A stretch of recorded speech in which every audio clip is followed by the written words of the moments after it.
Good morning, everybody, and welcome to Chassidus in the Morning, 15 minutes to change our lives. This year is sponsored by Miriam Bracha Glicken for Elis Neshama, Yenison Velvel Ben Dave. Throughout this learning, help the Neshama have the Aliyah that it needs. The ultimate Aliyah is Mashiach down here. Okay, today, what we're going to do is we're going to run through the whole maamer outside in the kitchen, and sort of see the flow. And then, hopefully we'll have a good understanding of it. You have to learn and think about it and bring about it. And ultimately, as it says in Chassidus, the purpose of learning is to bring to das. Das comes from lashon iskashus, connection. That when we learn something, we should have an intimate connection with it, that we should feel, just like it says in Tanya Parak Mem base.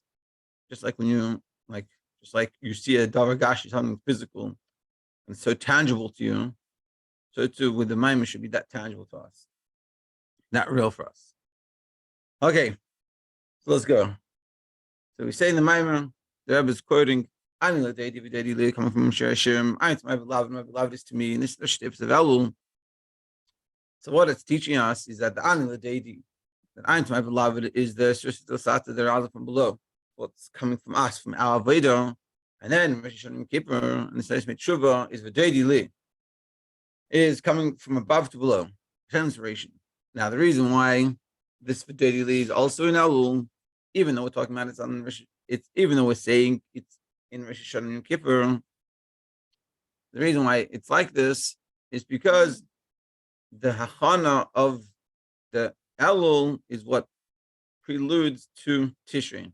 Elul is what starts it. So that's why it's in An Ledodi. I mean, the Ledodi Li is also in the Shteirs of Elul. So that's what we see. Then we said, and that's an Aleph. Then in base, we say, now, the question is, the Yud Gimel that in Elul, why is it Ledodi Li? We're saying the Ledodi Li is because we're saying the Ledodi Li is in Elul, really, even though it's really referring to Rosh Hashanah Kippur, which is in Tishrei, because it's through the achanas of Elul causes that. We said, but that doesn't really work, because we have to say that in Elul itself, in the Ledodi Li is in Elul, so in Elul itself is Ledodi Li. The Alter explains this. This is the Yud Gimel Rachman. That actually some mercy. And the Yud Gimel Rachman is really coming from above Hashem. And in order to understand this, that if the Didig Mizrachim come and arouse a person and inspire a person to come, and so therefore we have in Elul this Didig Mizrachim, that's the Ledodi Li in Elul. But it's not. But it's only Sinas Koyach, only an ability. It doesn't truly inspire us. And this is the mashal is given to understand. This is like the king in the field. And having the king in the field, using that explanation, helps us understand how we can say Ledodi Li in Elul. What we're saying is that it is the king, it is an inspiration, but it's only in Sinas Koyach. It's not a true inspiration, just an ability that's given because the king's in the field. Then we say, what's the difference? What's the difference in these two ideas? And also in Gimel, we say, what's the two ideas of the king in the field? Is that what Yud Gimel Rachim do? That it goes to everyone. That Gamla Archaikim Yesh, even people that are very distant, unlike when it's in the palace. And together with that, it doesn't inspire us. It just gives us a sense of koyach. So and how do we understand this? That's like the king in the field. When the king is the difference in the king in the field versus the king in the palace. And when the king is in the palace, when all regal and everything like that, so that's very inspiring. Whereas the king in the field, just in the mundane plain clothes, he doesn't cause that same type of inspiration. But when the king in the palace, not everyone can go. Whereas the king in the field, we all can go and greet him. And that's the difference between Elul and Rosh Hashanah Kippur. And Elul, you have this type of revelation. Yeah. Exactly.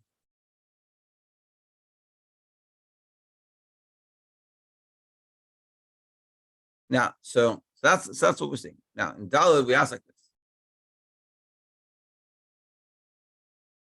In the mashal that we're giving, so until Daled we sort of saying we understand why Elul, like we've explained, what does it mean? The king is in the field. What does it accomplish? And this is the V'dei live Elul, but it's an askoyach. It's not a true inspiration. It's just the knowledge of the king in the field, and that helps us get to the king and try to do the right thing. But it's really coming from our effort. And Daled we say, 1 second.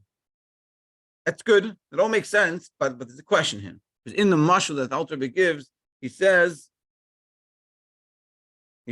that who makablon b'seif upon yafos b'shemar lehem panim serkos. He receives them with a smiling face, and he shows them a seif upon yafos.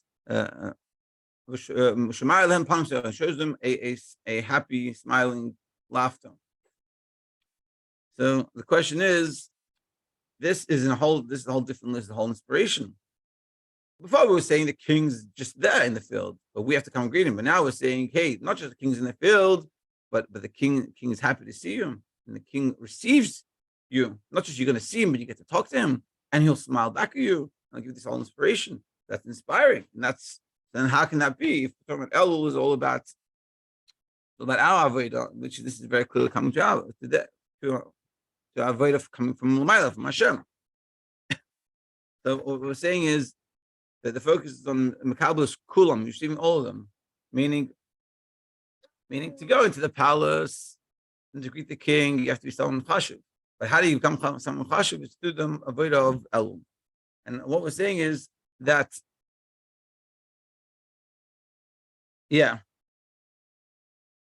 that we're also talking about a person that it's also not in the field, in the desert. In the desert, in the field means a place of Kupas Nega, that it's parv. Whereas in the desert, something that's not parv, that's klippa. And so we're saying, but the question is, how is the king coming to a person that's in klippa? We're saying even in the desert, we're saying it's not coming to the person in the desert, it's coming to the yid. And this is sort of a divide of what we're saying here. What is this? Makabos Kulam, Sefer Yafis, and Ma'alim Pam Sechakos, is that a person that's in the desert that's wanting that he comes to greet, he comes, the Kulam, so all of them, when we all, 1 second.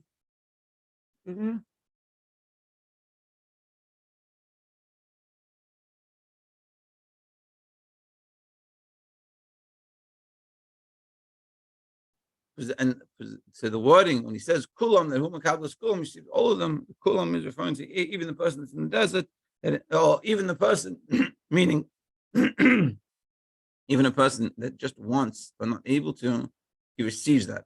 Makabel, he receives that effort. The maamer, and he shows that this effort that you put in has been received, and it's really tapping to the person very high. Because the question is, how can Hashem come to the desert? Meaning, how can he come to the desert? Desert is a place of klippah. We're saying he doesn't come to the desert, to the place of klippah, but he comes to the yid, it's in the place of klippah.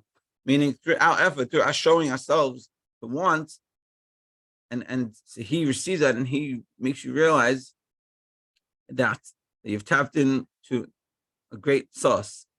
And that source is it shows his panim serkos. The panim serkos, in the smiling, pleasant countenance of Hashem that he's showing you, is that you're really tapping into a deep level within Hashem. That's above your Torah mitzvahs and above even your tshuva. And when that knowledge comes, you say, "Wow, that's what's happening." Even if I'm in the desert, but I'm just trying. That's what we call by Hashem. That gives us the ability to get out of the desert and come into the field. Yeah, and so then in Hey we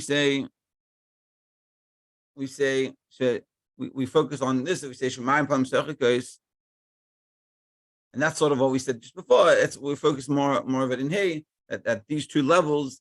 Is that through the avodah, through our efforts in Elul, even if we're in the desert spiritually, we realize that we tap into this level of panim serkos. The panim serkos is a tainug coming from Hashem. A tainug is a pleasure, like we said before. Like pleasure is a very deep level, and this is above the Torah mitzvah that we do. This is even about the truth that we do, and that's what happens. That's what happens without effort in Elul.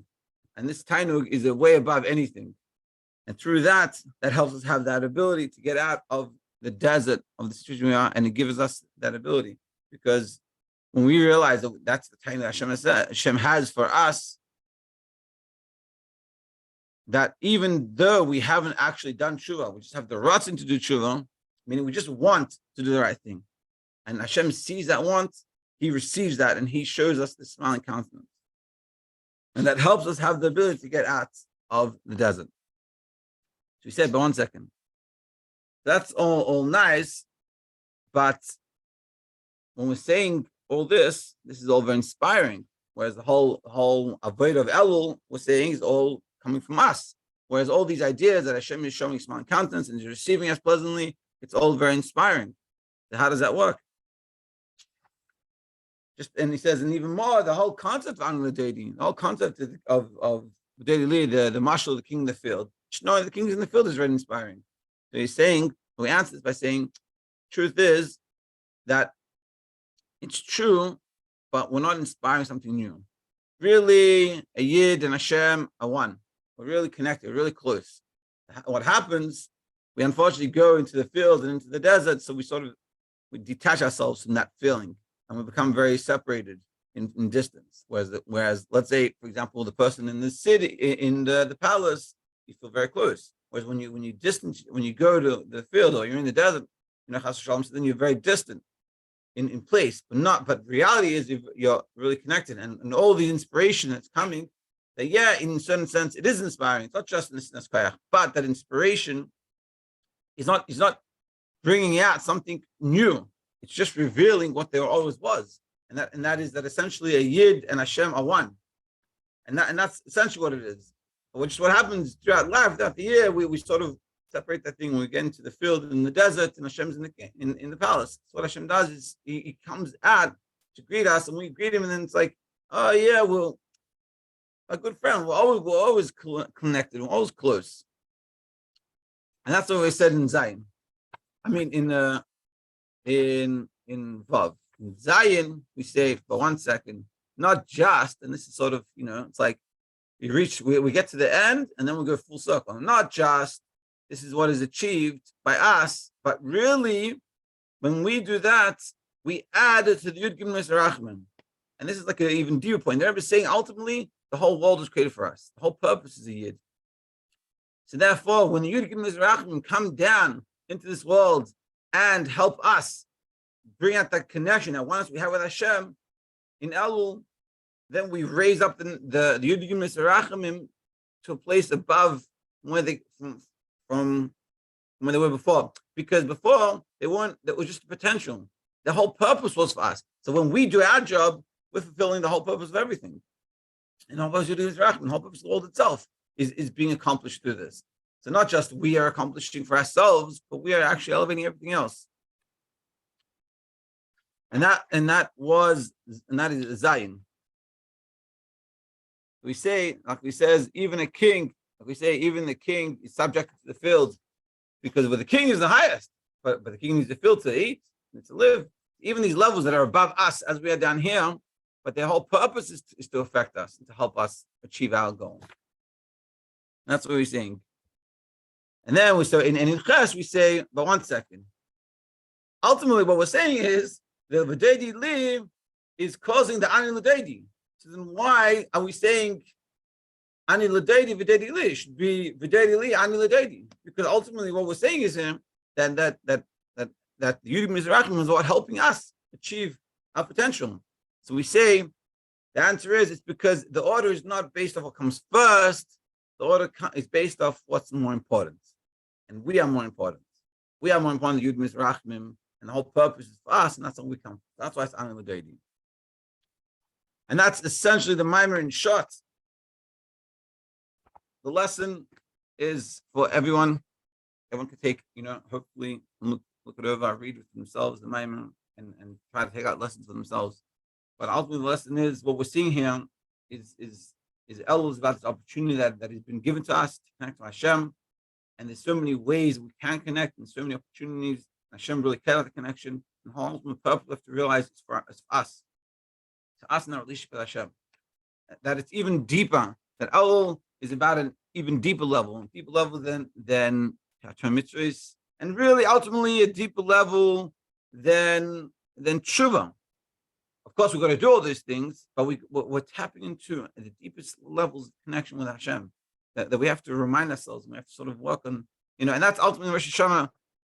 Rosh Hashanah, there's two aspects of Rosh Hashanah. One aspect is recognizing, we say Tamluchuni Aleichem, that we have to crown Hashem as king, is recognizing that connection we have with Hashem.